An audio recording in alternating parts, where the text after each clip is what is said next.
Hai semuanya, hari ini saya akan menceritakan sebuah cerita dari Teguh Suryanto pada salah satu bukunya yang berjudul Kisah Ketemu Hantu di 13 Kota.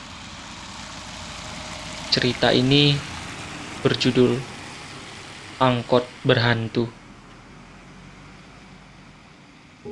Kisah ini terjadi di daerah Sukoharjo, Kabupaten Sukoharjo, Provinsi Jawa Tengah. Ketika itu, tepat malam Jumat Kliwon, sekitar pukul 10 malam. Malam itu, tiba-tiba motor yang biasa menemaniku kemana-mana, tiba-tiba macet di daerah Sukoharjo. Tepatnya, di sepanjang jembatan di mana kanan dan kirinya penuh dengan rimbunan pohon bambu. Jembatan tersebut memang cukup dikenal angker oleh penduduk sekitar. Karena waktu sudah hampir menunjukkan pukul 10 malam, di mana sudah tidak ada lagi bengkel yang buka, maka aku memutuskan untuk menitipkan motorku di rumah temanku. Kebetulan, aku mempunyai teman yang tinggal di daerah dekat jembatan itu, namanya Amir. Mir, bisa nitip motor nggak?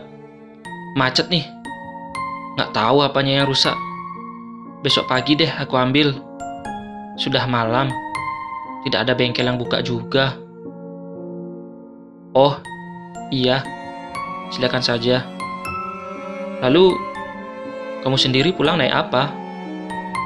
Mari aku antar. Atau enggak, nginep aja di sini semalam tah. Ah, tidak. Terima kasih. Aku pulang naik angkot saja. Aku pamit pulang dulu ya. Sampai besok. Ya sudah. Hati-hati ya. Aku pun melangkah pergi meninggalkan rumah Amir menuju jalan utama dekat jembatan. Dan aku pun menunggu angkot di pinggir jalan utama itu. Untung saja aku tidak sendirian menunggu angkotnya. Di situ sudah ada seorang wanita tengah baya, tepatnya nenek-nenek berumur sekitar 65 tahunan. Di tangannya tertenteng tas plastik besar berwarna hitam. Nunggu angkot juga nih, Nek. Iya. Habis belanja nih, Nek. Bawaannya banyak banget. Oh, tidak, Nak. Ini sisa dagangan tadi sore. Sepertinya nenek ini enggan aku ajak ngobrol. Aku pun menghentikan keinginanku untuk mengobrol lagi dengan nenek itu. Sudah kurang lebih 20 menit aku dan nenek menunggu angkot. Tapi belum ada satupun angkot yang lewat.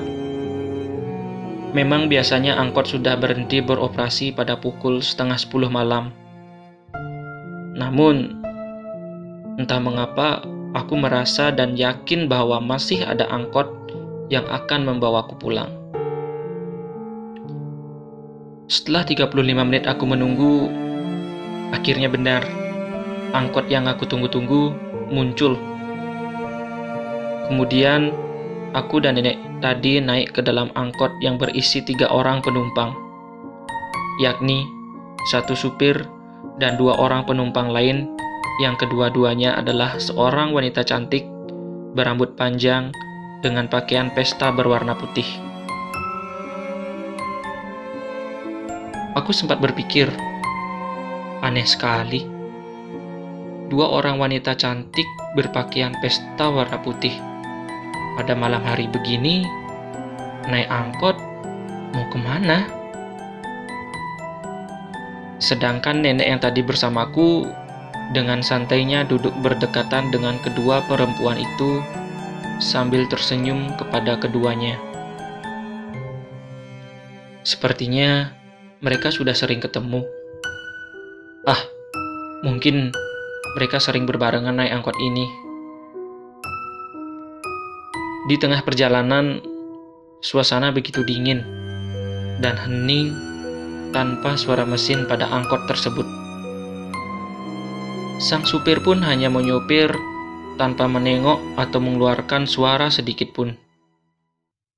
Cara menyopirnya pun cenderung kasar dan ngebut-ngebutan.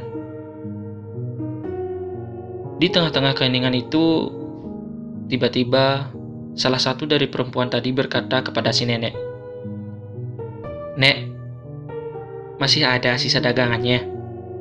Lapar nih, pengen ngemil." "Iya nih nek, lapar banget. Masih ada apa aja di tas nenek?" lanjut perempuan satunya. "Lumayan masih banyak nak, tinggal pilih nih." Wah, kayaknya nenek ini penjual makanan, pikirku. Ikutan beli ah, aku juga lapar nih, lanjutku sambil melirik ke arah nenek yang sedang mengeluarkan dagangannya dari dalam tas kresek hitamnya. Hah? Betapa kagetnya aku ketika melihat barang dagangan yang dikeluarkan nenek itu. Isinya adalah potongan tangan manusia, telinga, hidung, dan lain-lain. Spontan aku berteriak pada Pak Supir, "Pak, stop! Stop!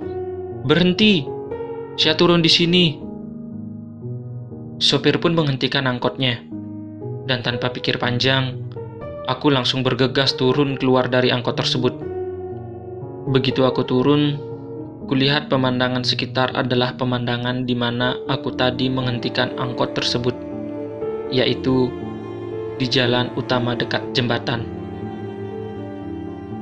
Lalu, ketika aku berbalik ke belakang untuk melihat angkot tersebut, begitu terkejutnya aku karena angkot tersebut sudah berubah menjadi asap tebal putih dengan aroma kemenyan dan bangkai serta suara cekikikan wanita.